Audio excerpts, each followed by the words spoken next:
ब्रह्म शून्य में भगत टलियो, पार ब्रह्म से भेजिया। देखो हमको परमात्मा ने भेजा है, ठीक है, मतलब ये मनुष्य शरीर है जो परमात्मा का दिया हुआ है, उसने बड़ी कृपा करी है। क्यों? परमात्मा तो समर्थ को हमको क्या नहीं बना देता, परमात्मा चाहता तो हमको पशु बना देता, वो चाहता पक्षी बना देता। ये कहते ना कि साई से सब होता है, बंदे से कचनाए, राई से पर्वत करे पर्वत राई में। ऐसा जो समर्थ परमात्मा है, जो पहाड़ को राई का दाना बना सकता है, राई के दाने को पहाड़ बना सकता है, जहाँ खाड़ा दिख रहा है वहाँ पहाड़ बना सकता है, और जहाँ पहाड़ वहाँ खाड़ा कर सकता है। वो चाहे तो पूरी पृथ्वी को मिटा सकता है क्षण में। अभी कोई 7-8 तीव्रता वाला भूकंप आ जावे तो हम सब जमीन के नीचे, ठीक है ना, तो भूकंप प्रकट करने में देर लगेगी क्या परमात्मा को? क्या ठीक है, ये सभी देखो कहाँ भूकंप आया था ना, कितने।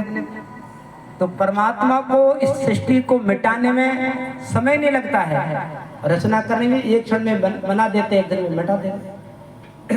ऐसा वो समर्थ परमात्मा हमको क्या नहीं बना देता, वो चाहता हमको पशु बना देता, वो चाहता हमको पक्षी बना देता, मनुष्य क्यों बनाया? ये परमात्मा ने हमको अवसर दिया है, मौका दिया है। इसलिए पार ब्रह्म से भेजिया, भेद निराला समय। भेद निराला क्या है कि मनुष्य शरीर भी दिया, फिर हमको ऐसी भक्ति से जोड़ दिया जहाँ परमात्मा को पाने की भेद विधि है। सांस सांस की विधि क्या है? ये परमात्मा को प्रकट करने की विधि है, और सांस सांस में, और परमात्मा सांस सांस के द्वारा प्रकट हो सकता है।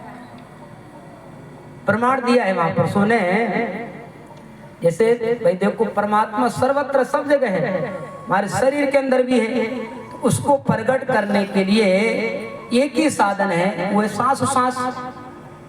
जैसे हम दो हथेलियों को आपस में रगड़ते हैं, अग्नि प्रकट होती है। दो पत्थर को आपस में रगड़ेंगे तो अग्नि प्रकट होगी। जब हम दही का बिलोना करते हैं तो मक्खन निकलता है। ऐसे अगर हम सांस सांस में सतगुरु विधि से भजन करेंगे तो परमात्मा प्रकट होगा। और देखा जाए परमात्मा सांसों में ही रम रहा है, प्रमाण दिया है वहां पर सुने। अर्धे उर्धे सटे कमल बिच, अर्धे उर्धे सटे कमल बिच, कर तार छिपाया ओ। अर्धे उर्धे सटे कमल के कर तार छिपाया ओ। सतगुरु मिले के रे पागरी, कोई बिरला पाया ओ। सतगुरु मिले के रे पागरी, कोई बिरला पाया ओ। सायब मेरे रामो, मैं उनकी दासियो। सायब मेरे राम। अरद उरद सट कमल बिच, करतार छिपाया। अरद उरद कहते हैं आती सांस को जाती सांस को। इस बात की पुष्टि सतगुरु सुखराम जी महाराज करते हैं। क्या कहते हैं कि अरद उरद के बीच में, अरद उरद के बीच में बसे सिखावण हारे। सो सतगुर सुख राम कहे, निरखो उन मुनि धारे। अरद उरद के बीच में बसे सिखावण हारे। परमात्मा कहाँ है? सांस और सांस में रम रहा है।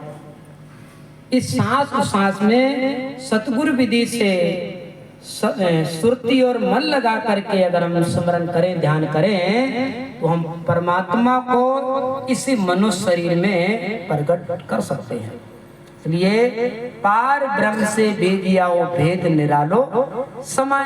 देखो परमात्मा की कृपा, एक तो परमात्मा ने हमको मनुष्य दिया और फिर हमको ऐसे सत्संग से जोड़ दिया, ऐसे महापुरुषों से जोड़ दिया, केवली भगवंतों से। ठीक है, पार ब्रह्म से भेजिया भेद निरालो समाय, धियो पर्णो ब्रह्म सुन में भगत टलियो जाए।